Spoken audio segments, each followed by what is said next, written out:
We got a fair immigration update. I'm Dan Stein, president of FAIR. We're talking to RJ Hauman, FAIR's Government Relations Director, and we're coming off a major event here, Feet to the Fire. 60-plus radio talk show host here in Washington, D.C. with hundreds of guests from all over the Capitol and around the country. Talk about immigration policy, and the timing couldn't have been better last week. We had a beautiful, beautiful sunny day, 2 days actually, while Congress was really trying to wrestle with what it's going to do. Big amnesty push continuing. Even though the Senate Parliamentarian has said that amnesty is not appropriate for a reconciliation bill, there is still a lot of public pressure coming from Mark Zuckerberg's organization, some of these tech lobbyists, George Soros-funded organizations that are trying to push through, harassing Senators Sinema and Manchin and others to overrule the Parliamentarian and pass an amnesty. So RJ, where do we stand on this now? Don't even know where to begin, Dan. You know, as we've kind of warned for months right now, Democrats are trying to pass the largest amnesty in American history as part of their $3.5 trillion budget reconciliation package, dubbed Build Back Better, which pretty much contains every far left priority, everything Democrats have wanted to pass for decades, all in one bill. As a quick reminder, budget reconciliation is an arcane, rarely used legislative process that allows a bill related to spending to pass with a simple majority in the Senate. So the Democrats don't want to put something on the floor that would potentially have to get 60 votes because it would be impossible to pass. They did come up with an original plan to do this amnesty, but again, it was rejected by the Senate Parliamentarian, who issues a judgment on whether something can or cannot be included. She said what we had been saying up here all along, that a policy change like amnesty is not a budgetary spending thing. It affects a wide variety of policy areas. Social cohesion, public safety, infrastructure and education burdens, the rule of law. The environment, the rule of law, so many different factors. It's not a spending money matter. You're not just giving money. So again, she rejected Plan A from them. Then they went back to the drawing board, drafted a Plan B, which would have done something called updating the registry, would have captured nearly the same amount of illegal aliens. Just last week, I believe it was on Wednesday, she rejected them again, kind of making the same point. A policy change this big cannot be included in a package like this. Well, Democratic lawmakers then signaled again, we're going to go back to a Plan C, a Plan D, a Plan E. They're not going to stop. But one thing we've seen, and I think everybody is also seeing this out there, is these open borders mass immigration activists won't take no for an answer. So they're doing two things. They're urging the Democrats on Capitol Hill and just the White House as well to ditch what the Parliamentarian is saying and have Kamala Harris, who essentially does preside over the Senate, to overrule her, to completely disregard the person who knows, Senate rules and procedures more than anything. That would set a terrible precedent for lawmaking on every single issue. And then second, they're threatening lawmakers, as everybody saw with Kyrsten Sinema being followed into the ladies' room as she's actually in the stall using the bathroom, being told by an illegal alien that I deserve a path to citizenship. Then the same illegal alien harassed her. And also threatening to take her out of office. Take her out of office, right? Yeah, and then harassed her on an airplane at 38,000 feet. Now they're doing things like buzzing their hair outside of the White House for amnesty. It's just something that I think is a real turnoff for both the lawmakers that they're trying to influence, and I think the general public as a whole. Why are illegal aliens threatening lawmakers to be put on the path to citizenship? And why are the illegal aliens being funded by these tech lobbies and wealthy billionaires to do this, right? Right. I mean, they obviously have these wide-reaching agendas across every single issue, and immigration's certainly one of them. They view them as a base on the political front, and again, these people too, they're interchangeable to people like Soros and Zuckerberg. These groups that they're part of, I think the group in Arizona that was leading the cinema thing, it's called Lucha.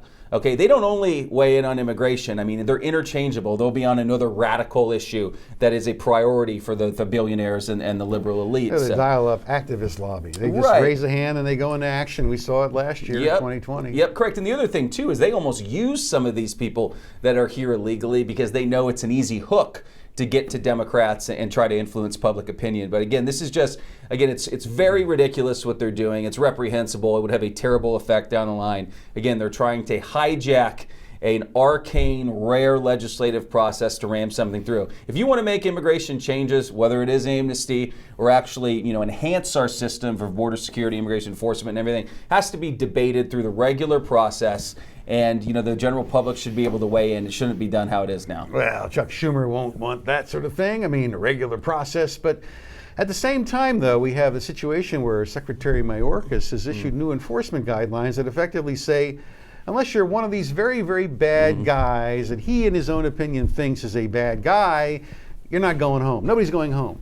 But he's also telling us that the people he's releasing at the border by the hundreds of thousands and the others who were racing across past the Border Patrol, well, they're going to be removed at some point. But there's no way they're going to ever be removed, right? So he's basically lying. He's saying out of two sides of his mouth, people who go into removal proceedings have their day in court and then they'll be removed if they're not eligible. And then he's saying nobody's going to be removed. So, which is it, right? Why would you want to push a mass amnesty bill like this in Congress when the borders are in crisis? Another caravan on the way. We're talking about 60,000 Haitians, and there are people from all over the world pouring across the border now. Biggest immigration crisis in American history. Democrats continue to try to push a mass amnesty. Biden, how are the polls looking for Biden on immigration? Well, they're looking absolutely terrible. I mean, if the election in 2022, the midterms, obviously Biden's not on the ballot, but he essentially is. I mean, every Democrat, lawmaker that's getting voted upon is tied to Biden. And I think, if the vote was right now, it would be a bloodbath. I mean, I think Republicans will take back control. On what issue is Biden less popular on right now than immigration across the entire election? Immigration is the toughest spot for him right now. And Dan, the worst thing about this, I mean, both on a policy and political front, is that this could all be reversed instantaneously. Name one thing the Biden administration has done since he came in office to make it tougher to break our immigration law. I mean, I hate to even say this, is that they haven't completely rescinded Title 42. So they narrowed the eligibility a little bit. They narrowed their use of it, allowing families and others to be exempt, but it's still in place. So the only good thing that they have done is not completely rescind something that was already in place. Again, they've ditched every single effective border security policy. Why? Because a last name with the capital T was attached to it. Well, it's kind of like in the old Roadrunner cartoons where the coyote is some trouble, a boulder is about to fall down on him, and the Roadrunner comes along and on a higher level plane or whatever, and is going to just pick the rock over a little bit, and the whole thing comes tumbling down. Well, that's what Title 42 is. The last brick in the wall. Okay, you take that out, and we're talking tsunami, right? Unending. And you already have people in the administration that there was and they're resigning. Yes, because it's inhumane. Insane chaos and anarchy are not enough for these Biden appointees, right? The idea that anybody should have to be denied admission is not acceptable. Yeah, you have a guy in Mayorkas, okay, who, Biden administration, their party, the Democratic Party wants to abolish ICE. They can't get rid of the agency, so they're trying to abolish it from within. And that isn't even enough for these people. They're not open borders enough. Appointees that they're putting in place now. They've got these guys running ICE. Who spent his entire career saying we ought to abolish the agency? Yep, and then you got Chris Magnus, who's a Tucson sheriff, who's another sanctuary city supporter who protested with United Farm Workers when he was younger. He's going to be the head of CBP. You have an ICE leader, okay, that got rid of a 287G cooperative agreement when he had a local law enforcement agency of sharing information and cooperating with the federal government. Some of the best 287G programs in the country have been rolled up by Biden. By Biden, yeah. And then obviously the ICE top prosecutor is now going to be a woman who was an immigration attorney who hates the very existence of ICE, who defended criminal aliens in court, who tried to draft and push a state sanctuary law in Massachusetts. I mean, again, you have inmates running the asylum. Right. Well, and all right. So I think we have some excellent. Some of the guys who are working with us right now say this guy Mayorkas knows better. He knows better. They say this guy actually understands what needs to be done, and he's doing what he's doing anyway. Is there any evidence that Mayorkas really knows better? No, I mean, but again, he's just somebody who is acting on behalf of lunatics in the White House. I mean, there's even some rumblings out there that Mayorkas is even having to push back on radicals within his agency and at the White House who want him to even go farther, to do a bigger amnesty, to maybe parole every single illegal alien in the country. Well, Mayorkas has taken it upon himself. He has taken it upon himself to be some kind of God, right? But he has the right to rescind immigration law and basically by fiat decide who can stay and who can't stay. Yep. This is the hallmark of a tyranny, right? There's no check and balance, nothing guiding this discretion. He calls it case by case, but it's not really case by case, it's blanket. He issued these new regulations or new enforcement guidelines in response to a court case. And he said case by case, he says, but while we're pushing for amnesty. So apparently his position is because Congress may someday pass an amnesty, which they've been talking about for 30 years. I'm going to codify it in the meantime. The important point here, The administration of the law is more important than the law itself. If you have somebody who is malfeasant, who is maladministration, will not enforce the law, carry it out the way it's intended by Congress, it's more important than what the law says. And this is, I mean, it's a disaster facing the country. We're facing the biggest immigration crisis in American history coming up down the line.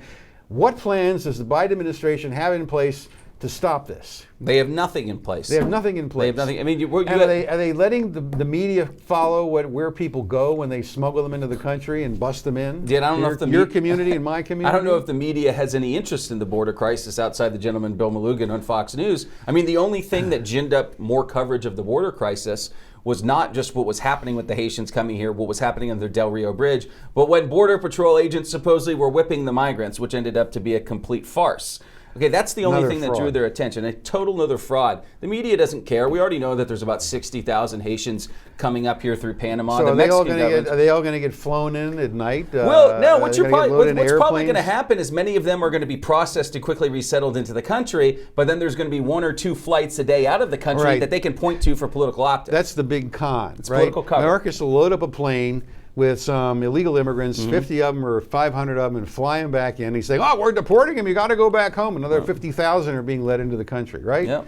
It's like the big con. It's like a Ponzi scheme. It's a fraud. And then it's funny too is you even have the other side, whether it's Democrats in Congress and all these activists that are all over TV and everything. They're even saying that 1 or 2 flight a day is you're going too far. You're inhumane. And then they're complaining that Biden hasn't admitted any more refugees, quote, technically refugees, than Trump. Meanwhile, we're getting flooded, okay? And so, like, 12,000 is not enough. You know, what about all the Afghans who've been let into the country, unvetted, leaking out of Air Force Base, everything else? Yeah. No, I mean, for whatever reason, the Democrats have apparently decided they're going to lose Congress next term, and they're going to try to do everything they can. It's a Hail Mary, Dan. It's a Hail Mary. Must be something like that. But all right, well, anyway, we're staying on top of this, right? Yeah. You know, we're not out of the woods yet. Things are looking pretty good for getting through this Congress, but we've got a long way to go. And because your voices are here, standing up tall, working with us at FAIR, supporting what we're doing, calling your member of Congress, letting your neighbors know about what's going on. This is a huge issue, RJ. You know, I want to thank you for joining me and appreciate you listening.